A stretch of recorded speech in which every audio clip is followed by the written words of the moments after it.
dapat ngayong July, dapat wala na ako, patay na ako. Pero dahil mga August 2024, nagsimula akong mag-bleeding. Nagpa-check up ako sa OB-GYN muna. May nakapasa lang bukol. Pinabiopsy nila ako.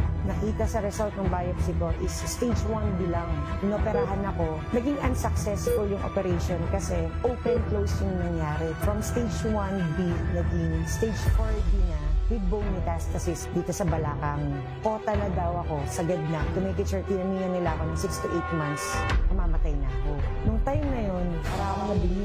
Alam mo yung nagsasalita ng doktor sa akin. Hindi ko na siya narinig. Nagdasal talaga ako. Sabi ko, tulungan ako na magganap ng ibang way para makatulong sa akin. Hindi ako naniniwala nung una sa barley. Pero nung time pala nagkasakit ka na, gusto mo nang subukan lahat. Tapos nakita ko yung SBG. Tapos tinry ko na mag-order lang. Tinitake ko yung Salvea barley grass every morning pagkagising ko. Tapos bago ko matulog. So nung after 3 months, nagpahingi ulit si doktora ng PET scan. Napagkumpara niya yung before and after.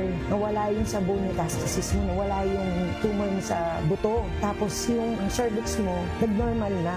Ang galing ng Panginoon, 6 to 8 months pala is magiging survivor ako. Dapat wala na ako, patay na ako. Pero dahil sa SBG, eto, cancer survivor na ako, cancer free na ako.